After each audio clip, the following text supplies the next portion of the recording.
Well, a belated Happy New Year, everyone, and welcome to another episode of Teamwork, A Better Way. I'm Christian Napier, and I am joined by my fantastic co-host, Spencer Horn. Spencer, how you doing? I am fantastic. So glad to be with you. Happy New Year to you, Christian. Man, I'm getting Ring of Fire vibes again. I just love that. Why is that?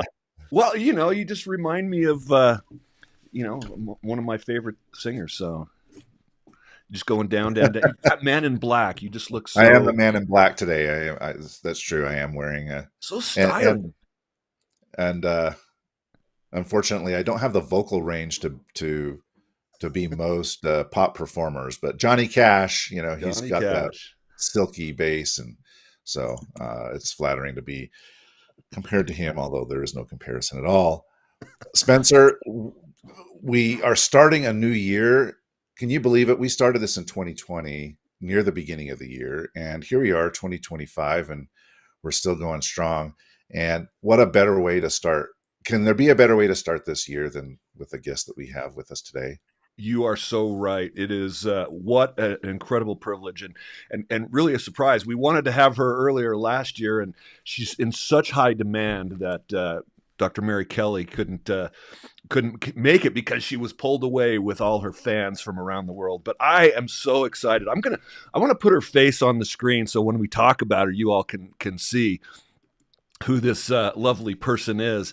Just an incredible individual, and I'm going to read a little bit about her bio because I want you to know how amazing she is. Commander Dr. Mary Kelly, U.S. Navy, retired, has spent 25 years in active duty service for the Navy. And she was a military professor at the Naval Academy and a civilian professor at the Air Force Academy, just down the road from you. Isn't that right, Mary? Mm-hmm. Yeah. She learned lessons in leadership in the First and Second Gulf Wars and during 9/11. She used real-world military and industry examples that resonate with her audiences and her clients that she works with regularly. And, from her days as a naval intelligence officer to her role as one of the most influential economists that we have today, it really listed as a top economist worldwide. Commander Dr. Mary Kelly has carved out an unforgettable career in leadership. Former chief of police, professor, realtor, HR director. So you've gotten experience from so many different quarters, Mary. That's great. I have a short attention span. You and me both. 25 years teaching and training. Get this, Christian. Training more than 40,000 military and civilian personnel. And she's now on a mission to spread her message of success with audiences worldwide, sharing with them the secrets of being a true leader in today's workplace. She is high energy, and she's focused on using research, laughter. Listen, I first saw Mary in Denver. I don't know if it was 5 years ago, not this recent conference. For those of you who know, there's a National Speakers Association conference called Influence, and they have this program for what we call certified speaking professionals. So Mary is not only a certified speaking professional, she is a Hall of Fame speaking professional, what's called a CPAE, and she was teaching all these people who are wanting to be certified speaking professional about ethics. What I want to know, Christian, have you ever been in an ethics class that you enjoyed? Typically they're just part of a compliance initiative, right? It's like, oh, I have to take this ethics course. And so nobody's particularly excited to be there, but I can imagine that people would be lining up to see what it was awesome. It was so fun. And she made ethics enjoyable. Good to look at, but also wonderful to listen to. She's such a great speaker.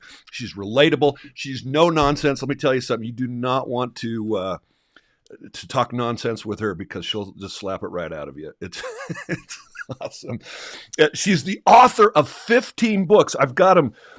I've got a one sheet here, if you can see. This is just a few of the books that she's written. She's going to share some. she's helped me in writing of my book and helping me with some of my projects. So she is so competent in so many different areas. She's worked with hundreds of organizations and companies across the globe. Welcome, Mary. We're so glad to have you on the show. Wow. After that introduction, I feel like I should be turning water into wine over here. No doubt that you could. So I just want to, I've known you for a little bit, and you are so approachable and so personable, and in this industry, so real. And and what I mean by the speaking industry, and such a high level performer. And I am so grateful that you're here to share with our audience. Really, the focus of today is how you can unlock productivity and transforming teams into powerhouses. You have so much experience of that. But before we get to that, this has been a big year, 2024 for you, yes? Big year. Big year. Yes. I mean, you've had so many successes professionally, but also in your personal life. I just want to again congratulate you for your marriage and just that's such a great story. Like a long lost sweetheart, you reconnected and got married, and you seem so happy. I'm so lucky, and thanks for raising that, because sometimes we forget that behind the scenes there is a personal life. We actually have personal lives, and sometimes they're good and sometimes they're challenging. And I've sort of been widowed twice. Um, cancer hit twice, two different kinds of cancer. And so for those folks who are going through that, one in every three Americans will be diagnosed with cancer, and most people survive it. But then there's some who don't. And for some of you who are going through this, I understand, I get it, I have been there, and I know what it looks like from both sides. So I feel very fortunate that as a woman today, I had two great men, and then God blessed me with this third. And this third one was the man I dated and fell in love with when I was 19. And thanks to a conference, I was in his neck of the woods, and we had. I sent him a Facebook note and I said, "Hey, I'm going to be in your area. Any chance you can meet up for coffee or a drink?" I didn't know if he was single or married or whatever. I had just made the commitment from, again, one of our other friends was teaching me how to be a better friend. And I thought, I really need to be a better friend and reach out more. And he showed up, and after about an hour of conversation, we both looked at each other and realized we were both single for the first time in 40 years. So that was that. And we weren't starting from zero. We were kind of starting from where things ended 40 years ago. We were both in the Navy. And back then, for people listening, you got to remember there were no cell phones or text messages or email. It hadn't been invented yet. And so staying together and staying connected was much tougher then. And then I was very, very blessed. And we said, well, do we get married? Do we get married? And then we thought, no, we don't need to get married. And then we just looked at each other and decided we wanted to be married to each other. So, so 2024 was a big year for me. A little bit of some movement back and forth across the country. He lives in Tennessee. My house is in Colorado. So that's why this is going to work. I'm so happy, but the fact that you have somebody also that can relate to just your life experience, both of you, that I think is so important. It's hard to find that relatability. It's really hard to find that, and I think it's hard to find people with your similar values and your similar interests. I mean, interests can be developed, but your values are tough. And when we talk about teamwork, it's the same thing. The values drive everything. That's so great. Well, let's get into that right now. And as you left the Navy, tell us, just give us that origin story. How did you transition into this world of leadership development? I mean, you were doing it for the military, but how did you transition to the where you are today? When I left the Navy, I wasn't sure. I had just been recently widowed. And so I wasn't sure what I was going to do, because the plan I had before then was to take the job back where my husband was, to go back to that house, all of that. And then when he passed away, my world got upended and I had to reevaluate everything. And again, you can choose to wallow in self-pity and crawl under the desk, or you can decide to view it completely differently and say, all right, now that I have total freedom, because I have no family, no anything putting me in any given location, no commitments, what are you going to do next? And then faced with that challenge, you look at your values and you try to figure out what you're going to do. So I was very fortunate. I'd done a lot of training, teaching programs for the Navy. I'd written a couple books on leadership for the Navy. I had been one of the people, the Navy, you call up the Navy and you say, hey, can somebody give me an update on what's going on with the military? I was one of those people who would show up and do that talk. And I have to share with you, I didn't think too hard about it back then. I would just show up and talk. Now I kind of cringe when I think about that I didn't think more of it, that I didn't plan it out better. Now that I know how to be a real professional speaker, and I'm still learning every single day. I mean, we are all still learning every single day. Some of those early events, they're a little cringeworthy when I didn't structure it the way a normal professional would structure it nowadays. But I got to do a lot of it. So I had just thousands of speeches under my belt. And then when I retired out of the Navy officially, I hopped in the car, drove across the country, explored the United States as an adult. I'd never really been a grown-up in the United States. My Navy career was in Asia, and then settled in Colorado and Texas, and then figured things out from there. Started the business because I didn't know it was supposed to be hard. And this is a great lesson, I think, that I learned along the way was if you don't know it's supposed to be hard, you just start the doing and then you figure it out along the way. And what's important for that is, I know there's going to be music. No, no, no, no music. No, no music. Keep going. Not yet. Okay. When you don't know it's supposed to be hard, you're kind of unstoppable because you don't see the obstacles as Mount Everest. You see the obstacles as the speed bumps they are. And this is where I think a lot of people get hung up is they'll come up to an obstacle and they see it as Mount Everest, not as just a little speed bump. Oh, we'll just get around that. Oh, you don't have financing? Okay. All right. How are you going to get around that? You don't have any knowledge of how this is going to work. That's okay. How are you going to get around that? You don't have any clients? Okay. How are you going to get around that? So again, I think if you don't know it's supposed to be hard, that ignorance is bliss. But it also is a mindset that actually helps you. And that's really interesting. And I remember you talking about the fact that when you were in the Navy, those books you wrote, those are no longer your IP, right? The Navy owns them. Oh, no. I was on active duty when I wrote those books. So the Navy owns them as they should. When Right. you are a paid public servant, our work belongs to the public. Right. And yeah, so I love that 1,000 midshipmen a year are being told to buy a book that they will probably never read. But you were being paid for those speeches as more of your just overall salary. And now it's different. And you're like, I can actually get paid for my IP and speaking and making a difference. Well, speaking for the Navy was never a job for me. It was just this thing where they call up and go, hey, it's Friday night. Can you go do a talk for this group of people? I had a normal Navy job. The speaking was just something I liked to do and I was willing to do it. And because a lot of people, they don't want to spend their Friday night at somebody else's event when they're not being paid for it, or they don't want to craft a speech that somebody's going to hear once. Or a lot of people, I know, crazy Spencer, they don't like speaking in front of people. Now, our friend Christian, I know you've got questions, but oh yeah, I dragged him into the speaking world in NSA a couple years ago. I love it.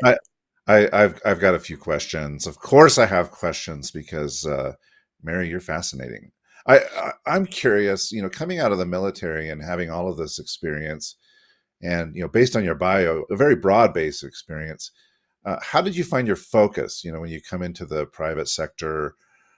Because you could talk about many different things, but how did you end up settling on this idea of I don't know how it aligns with what we're talking about today, but these powerhouse teams, powerhouse productivity. How did you end up kind of finding your place? Because you could go many different directions.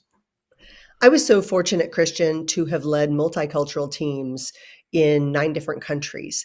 So the team aspect of that was near and dear to my heart, but it was also my experience. And when you look at the broad umbrella that is leadership, First, very few people's jobs actually say, I'm the chief leadership officer. That's not how this works. It's just expected. And the problem with that is we don't teach it. We don't teach people how to be successful necessarily in leadership roles. Harvard says less than 50% of managers have ever gotten any managerial or leadership training. And yet we expect people to be successful. And when people say, well, it should be obvious, well, hang on. You wouldn't just hire an accountant who didn't have any accounting experience or education, and yet you'd expect them to be a good accountant. It just doesn't make any sense. But people just think leadership is like breathing. You're just supposed to pick it up naturally. When in fact, when you study it, there's a science, there are tactics, there's strategies behind it. And what makes good leaders is ever changing, ever evolving, and we as leaders have to be constantly changing and evolving with it. And this is why leadership is hard. There's a lot of reasons why leadership is hard. But the first is we don't teach it. We don't help people be successful necessarily as leaders. And I figured that out in the military because we were so fortunate to get great leadership teaching and mentorship and leadership that you'd watch good leaders, you'd watch bad leaders, and you learn from both. Sometimes you learn more from the bad leaders than the good leaders, but you learn. And then when I realized in speaking to civilian organizations that they weren't teaching it so much, it wasn't a priority, and then it was costing them billions of dollars every year where their teams were not getting good communication. So they would go down a path, waste a lot of resources, and it would cost money.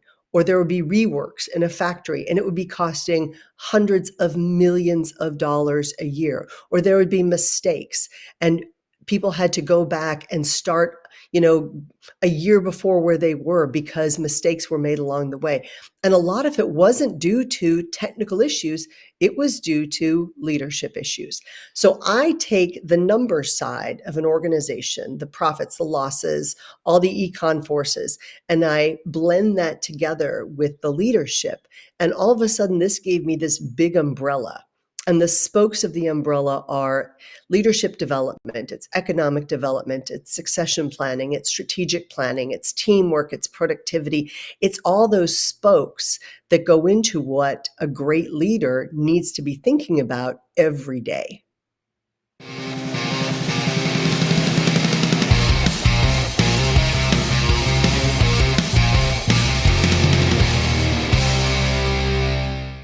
We've got lots of people that are weighing in. I just want to throw a few of these up here. Kevin Martin says, be the one who finds the summit while others find the path. Exhibit resilience and encourage others. That was to your earlier story that absolutely, Kevin, thank you for weighing in. And also we have Brian Rogers. I don't, great insight, just do and push through. So we love it when you sound off. So there's a lot of areas that you talked about that you help organizations, and the focus of this podcast is teamwork, which is one of the areas that you are absolutely expert in. Mary, in my experience, so few teams are high performing. The data I have, and this is Harvard Business Review actually last year in January released that said 8 to 9%. My data shows around 10% of teams worldwide are high performing. So in the civilian sector, you're exactly right. They are not investing, but some of them are. I mean, some organizations are, and they don't always do it very well. But if you think about all the stress and challenges that everybody's under, you talked about it even in your life story, everybody's got those challenges, and it affects how people show up every day. And a lot of people don't know how to deal with the stress and challenges that they have. So we have these organizations where teamwork is really struggling. How do you really unlock that productivity? What are the barriers to team performance that you've seen, and how do you address it? I start with the top 4. And everybody has a list, and I'll just share with you what my list is. My top 4 first is the purpose of the team. What is our purpose as a team? What is the purpose of the organization? And what is the purpose in our heart? Like, what are we driven by intrinsically, extrinsically? So what is our purpose? So The team needs their own purpose. This is what we're going to do as part of this overall thing. That purpose drives what we're going to approach every single day. And then from that purpose, we're going to articulate very clear goals, things that we all understand we want to achieve, we're committed to achieving, and we're going to hold each other accountable for achieving. Those three elements are critical when it comes time to goals. And with that, when we hold each other accountable, this strengthens number three, which is the high degree of trust in and around a team. So I'm going to jump off the train for just a second and let you know that my older brother, his wife, me, my husband, my sister, her husband, my younger brother, everybody's military in our family. What that means is, first off, we can all be perceived sometimes as being a little bit bossy, but even with each other, we will get together, talk in short, choppy sentences, tell each other what to do, direct each other, go get this done. Can you do this? I want you to get this done. The four of us together, my siblings and I, communicate very clearly, but also very directly. Two things on that. Sometimes we don't say the nice words. We don't necessarily say please and thank you. I would encourage people to say please and thank you. But we're also very clear with each other because we know we don't have to worry about anybody's hurt feelings. Nobody is going to get offended. It's us. There is such a high degree of trust and understanding with the four of us that we don't have to worry about things other teams have to worry about. But you can only get to that high degree of trust if you have been together and completely understand each other and you know you're all working toward the same thing. So I use my siblings as an example of a super high degree of trust. When you don't have that high degree of trust, or when you're building to get to a high degree of trust, you have to say more words. You need the please and the thank you and the will you help me and this is happening because, and all those extra words. So high degrees of trust, this is something teams have to have. It's sorely lacking in so many areas, and it's something that everybody has to be really mindful of. And then it makes having disagreement, which is bound to happen, very, very difficult because most teams struggle with conflict. Conflict can be very productive, very helpful, and if it's done the right way. And I'm using the word conflict on purpose. Really, that's just disagreements in how we do things, and differing ideas can raise those. You talk to me without that trust, those conflicts explode and become a huge anchor and time waster, don't you think? I do. And partly because when you don't know the other person well, you don't know if they've got your best interests in mind. You don't know if they believe in the purpose the way you do. You just don't know. When you have a high degree of trust, it's assumed. It's beyond assumed. So when my siblings and I talk to each other, I travel like you do. And let's say I'm arriving in your city of Salt Lake City. I don't send the text back that says, hey, everybody, got to Salt Lake City, going to see my friend Spencer Horn. It's going to be so great. So excited to see the beautiful mountains out here. They're just the best mountains in the world. Excited about the program tomorrow. Love you. No, that is not what I text to my siblings. They get 6 letters. They get SOD. SOD in the Navy is when a plane lands on a carrier deck. It's called SOD, safe on deck. When a helicopter lands, safe on deck. The deck is the carrier deck. So SOD means I'm here. Everything's good. It's because if you're texting, that's implied. And then the airport code, SLT, Salt Lake City. Or it could be ATL, Atlanta, DFW, Dallas, BNA, Nashville. That they get 6 letters. And that to us is perfect communication. When you have clear communication that works for the team, you're not going to have the misunderstandings on the stupid stuff. And see, a lot of people misunderstand things based on stupid stuff. Oh, I didn't like the way Spencer, signed off his last email. He didn't put have a good day. He just put Spencer. So he must be mad at me. Hang on. What? Stop getting offended by things that don't need to take offense No, stop it. Be clear with your communication, have a high degree of trust, and a lot of those dumb misunderstandings simply go away. I love it sometimes when I can get leaders of an organization together and I ask the question, I say, can we just all agree that we're not going to get upset over stupid things? And they're all like, oh, that would be a good rule. I get to do some strategic board work, as you know, and sometimes I do strategic board work for cities. So they've just come off a campaign where they've said terrible things about each other, and now they're going to work together as a team. This is a challenge. And one of the things I say is we are going to forget conveniently everything we've all said negative about anybody in the past, and we're going to move forward. And we will agree now that we are not going to get offended by a misunderstanding. We agree to not be offended by stupid things. And in fact, we are going to default to the good. If there's two ways to interpret something, we are going to choose to interpret it in a supportive, kind, productive way. Now, think about if you're in a relationship with somebody and you say, baby, if there's two ways to interpret anything I've said, can you just please do me a favor and interpret it in a kind, supportive, and productive way instead of another way? That would solve a lot of problems.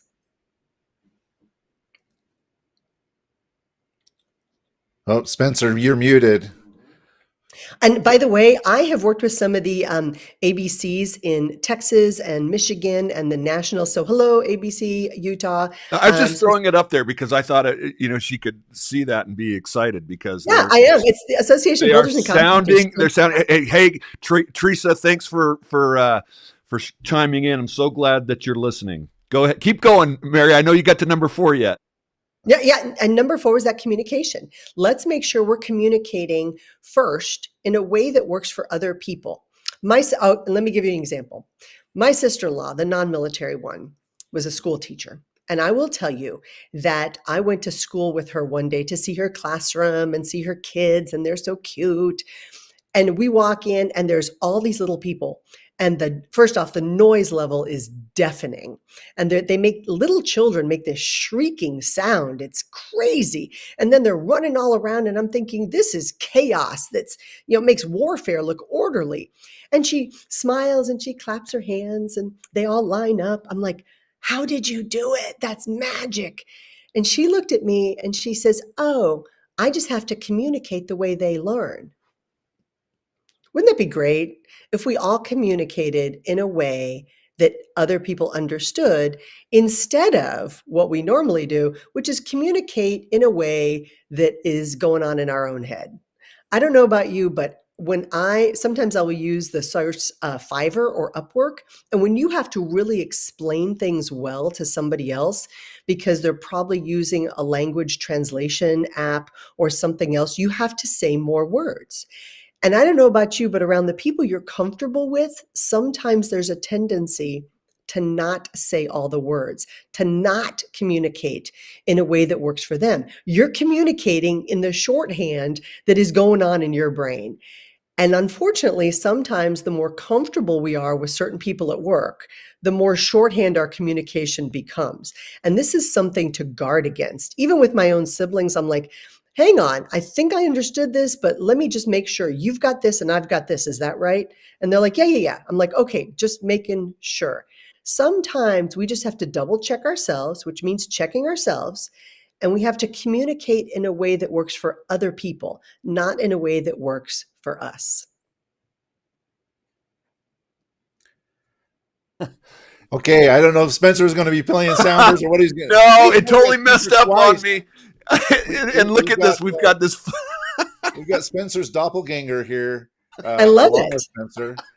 More Spencer, more time, more cowbell. Oh, no. Somehow it messed up. I went to do the sounder, and you know how I have to download it all the time, Christian. Go ahead and ask your question while I try to fix that. Well, okay. So it's kind of a comment / question, right? And it goes back to the communication thing. So I work in IT and I work in AI for the state of Utah. And, there's been a lot of emphasis on generative AI and this term prompt engineering, right? Prompt engineering is okay, I've got to figure out how I tell the AI to do things so I get what I want, because sometimes the AI is like a little kid, doesn't really understand what you want, right? So there's a lot of training that's going into prompt engineering and how you communicate with an AI and how you're going to state things and so on and so forth. My view is, I actually think that's a really helpful exercise for actual human beings. What if we, what if we approach the way we communicate with human beings the way that we are looking at trying to communicate with AIs? Like, oh, be clear and concise to your point. Have a clear objective, understand their persona, etc. Provide context, give examples. These are all kind of tenets of prompt engineering. And I just found it a little interesting as I've been going through this with AI that, what, I think these are great ideas. Why don't we do this with real people? you know, uh, to your point, like, oh, we just have a lot of assumptions in our brain and so much goes unsaid. And then when we ask them to do something, they come back 2 weeks later with work that doesn't match any of our expectations. We wonder why that is, and it's because we're just not communicating clearly. I'm just curious your thoughts on that. First, I love AI. I've been using forms of AI for a long, long time. I was excited when things became free. I still use paid versions of AI. I think it's a great tool, but like any great tool, it's only as good as the person operating the tool. And many people are worried that their jobs are going to be taken by AI. And some jobs can be streamlined, and that's good. But mostly, AI is making people more efficient and effective. It doesn't mean it's perfect, especially, I'm just going to say, anything financial or any statistics, you need to double check that a few times. I'm just saying. But it can be very, very helpful. AI is not the magic bean for all workplace issues. It's great. It's a great tool. But again, it's in the user. So when the best advice I got for using my AI was to treat it like a new intern. And it's things like, okay, now onto a new project. Are you ready? And it comes back and says, I'm ready, Mary. I'm here for you. I'm like, okay, here we go. And it makes me say more of the words and it helps me articulate the problem. But then sometimes I'll tell the AI, I'm not exactly sure what I need to do in this situation. Do you have any ideas? And it will come up with some ideas. Well, hang on. A lot of times as leaders, we don't do that with our teams. We don't say, hey, I'm not exactly sure the best way forward. Do you have any ideas? And wouldn't it be great if we took some of those, again, those prompts from what we're using with AI and turned it back on our teams and said, hey, team, I need to not talk so much today. I really need to listen to your ideas a little bit better. And can we go around and talk to me about what you think we should do about this issue? Or how can we best solve this problem? Or what are we going to agree on today? What are we going to get done today? The other thing I like about conversing with my AI systems is if I don't keep paying attention to it, it just stops. It just stops. It just sits there and looks at you. And then there's a little button that says, please continue. Oh, it wants to make sure I'm giving it attention. Kind of like a house plant or my dog. It needs attention. And sometimes leaders don't give their team members the attention they need to keep them going. And that's a good lesson for us too.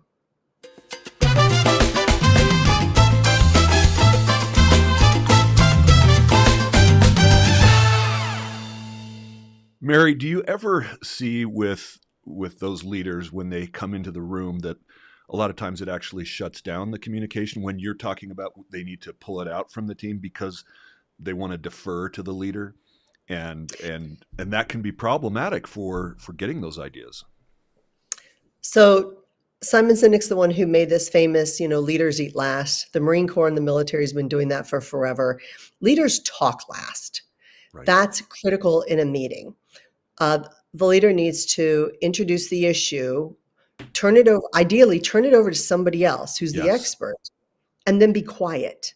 Because if you're always the one saying, okay, I think what we need to do is, people will expect that and they stop thinking.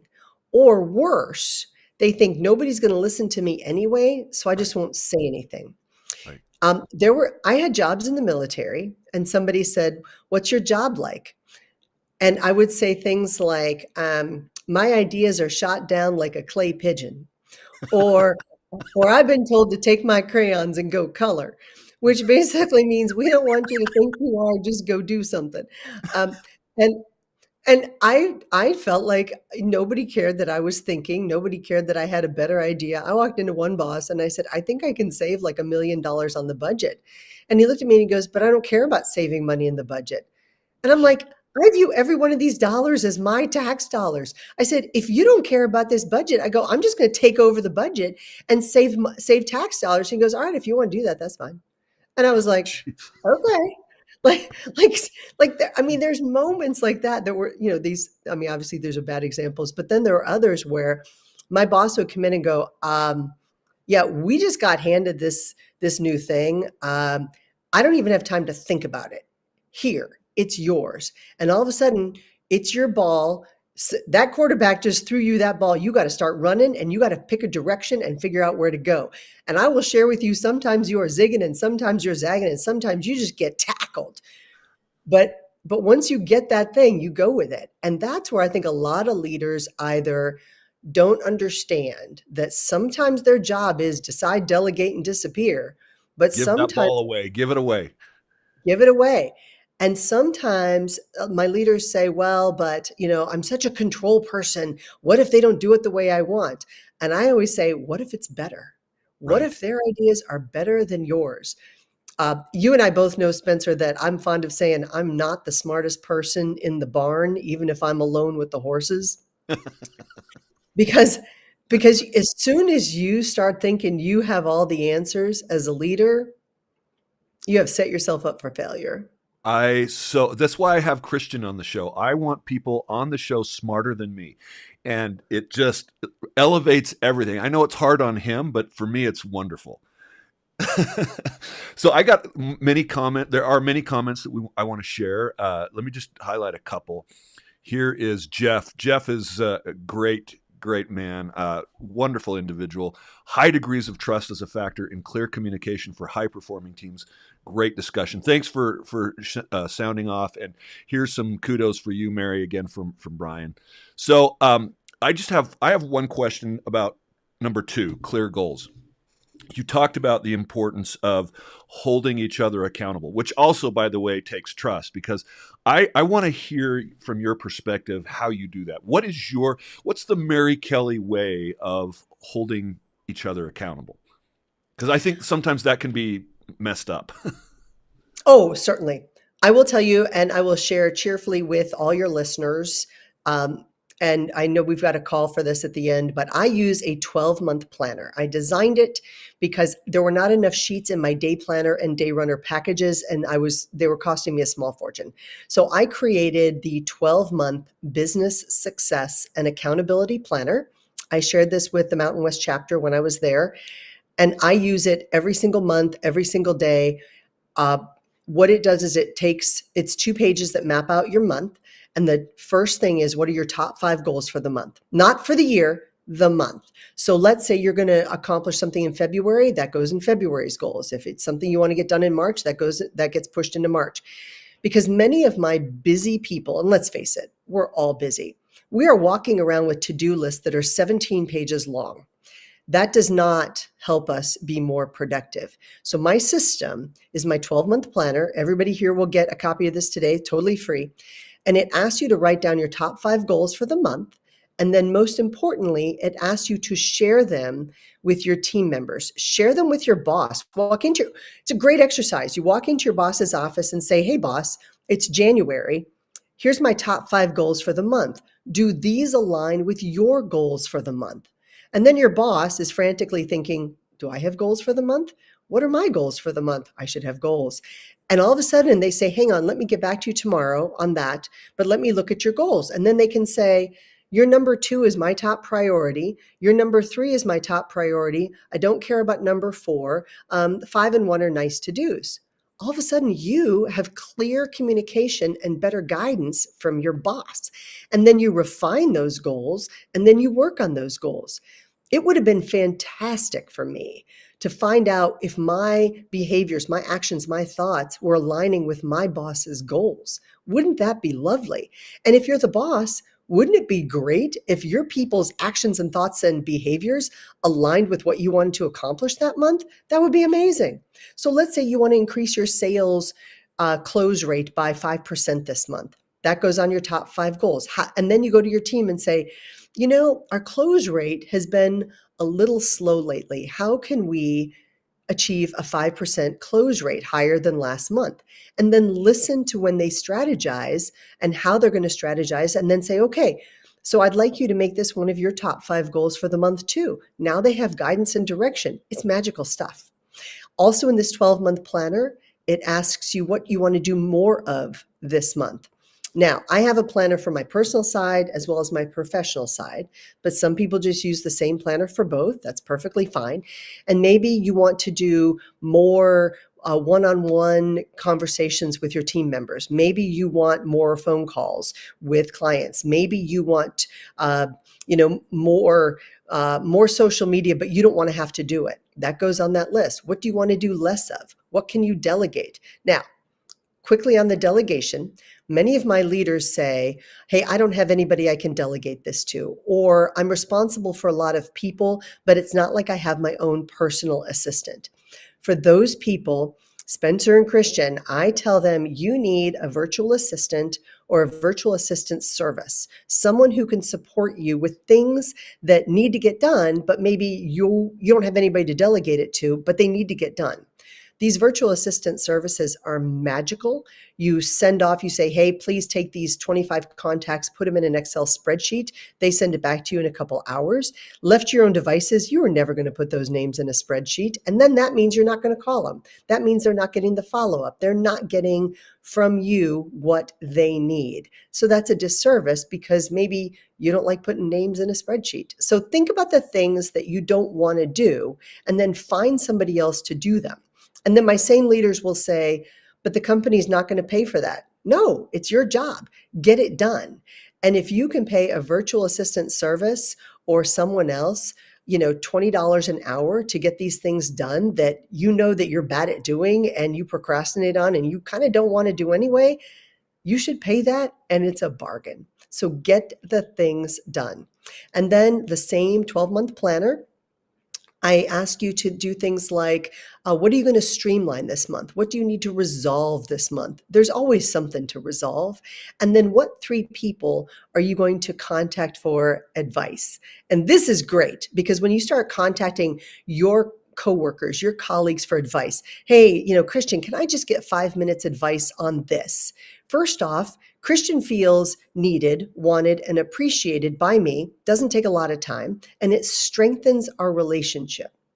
And then when you do the same thing with your clients, not because you're trying to sell them something, but just to check in. Hey, how did that meeting go this week? I was just thinking about you and wanted to check in. Now you are cultivating a relationship instead of just being a vendor and selling a product. So those are 2 blocks on the 12-month planner for the month as well. And again, you're going to do this every month. And then you're going to grade the month. How was this month at the end of the month? And most people say, it was okay. Hang on. Well, what could have made it better? We ask the question. And then people say, well, hang on. I got to be on this great podcast in the middle of the month, and that just made my whole month. That was fantastic. You're right. This was a great month. And then what did you learn this month? When you start tracking these things, and I'm old school. I print it out. I use a pen. I take my 12-month planner. I print it out. I coil bind it, and I carry it around with me. It goes in my travel bag. It goes everywhere with me so that I stay on track. And because I have told people what my goals are for the month, I expect them at the end of the month and beginning of the next month, when we set our goals for the next month, I expect them to say, okay, how did we do in January with those goals? What happened? And I expect to be held accountable, but also I can look at their goals and hold them accountable too. And now we're working together, and that's good teamwork.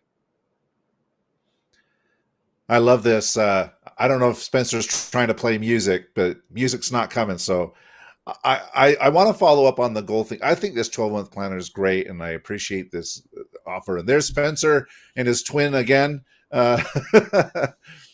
But I want to ask you a question about the goals. I love this approach. It's really, really insightful. What do you do when there are conflicts in the goals? So you've got your goals, or my team members have their goals, but I've got goals, or my bosses have their goals. How do you go about the process of negotiating and settling and agreeing on goals if you're coming from different places? Right. It's the same as deciding where to go to lunch. I like Thai food. I want Mexican food. I want Italian food. I want a sandwich. Everybody has different wants and needs depending upon the moment and what's going on in their life and what's going on in their job. That's good. The differences are the magic that is the glue that brings us together. So we say, great. So we're coming together as a team. We're going to work on this. What do we all agree on is a goal? It may not be your highest priority, but what do we agree on as a goal? Okay, so we've got some agreement. And then we need to ask the question to each other. What's most important to you right now? And then how can I best support you? See, this is where a lot of people stop. They go, oh, okay, well, Christian's working on that. That's nice. They don't ask the question, Christian, how can I help you? How can I help you be supportive of you with your goals? And then Christian has to think and say, hang on, maybe Mary could talk me through something. Maybe I could brainstorm with Mary. Maybe she could be helpful. And all of a sudden, you're problem solving with each other. We understand that there's going to be differences. There's going to be different opinions. There's going to be, exchanges. And sometimes that leads to a little bit of conflict. But when we take a step back and we keep our ego in check and say, how can I support you with your goals? Because I want, as a good team member, that's part of my job, is helping you too. Then we've got some mutual understanding and stronger relationships. But at the same time, you say, hang on, my goal, I've got this really important deadline on Thursday. So where I'm going to ask your help is, please don't expect me to be working on that other thing before Friday morning. People will understand that. What they won't understand is if you go, I just don't like it, so I'm just not going to do it. Yeah, that's a non-starter. And if you do have somebody on the team who operates that way, because let's face it, all teams have somebody who doesn't always want to play well with others, and that's perfectly fine. You say, look, I understand this is not your top priority, but we need you. And we need your expertise. So this is what we're going to ask you to do. And then they go, oh, okay. So you have to just say, we understand it may not be your top priority. It may not be your favorite thing to do. We understand that, but we still need you. That's why you're on the team. And this is our deadline. Ooh, that's magic right there. Deadlines. A lot of times what happens in meetings is there are no deadlines. There's no assigned follow-up. There's no action items. So you know what happens after the meeting? Absolutely nothing. And then people perceive that the meetings are valueless because nothing good happened afterwards. Nothing at all happened afterwards. And then they're not excited about showing up at the next meeting. When meetings are productive, when people walk away understanding what they have due before the next meeting, when they understand very clearly that they're contributing to a higher purpose, when they understand very clearly that them achieving these goals also helps them achieve their own goals, all of a sudden meetings become something of not just an accountability tool to say, oh, you didn't get your stuff done. That was bad, but it's something to be proud of. Hey, I got these things done. And then you get to share accomplishments rather than getting scolded like a school child.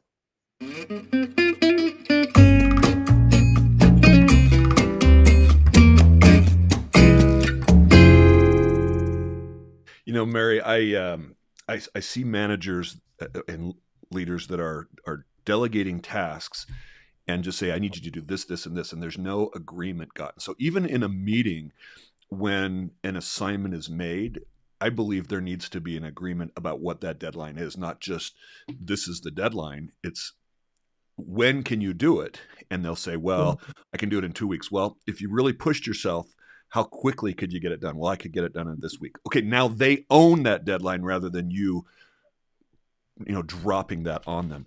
We are so running out of time, Christian, and I have so much that I want to ask Mary. Mary, a couple things. I want to bring in your expertise, your economic expertise, and also your focus on resilience. And I think those things are related because there's so much uncertainty going on right now. How do teams, from your experience, develop the characteristics of resilience that they need to deal with so much of the uncertainty that's going on right now? Resiliency to me is something that is developed over time. And I don't remember who gave the example. I'm not the one who thought of it. But if you remember those red rubber balls, we played dodgeball as a kid and we would wing them at the kid we didn't like in school. And, you get hit in the head a few times and, well, they hurt. They actually hurt. But those red rubber balls, when you throw them really hard on the ground, they bounce up higher. And I think people are actually like that.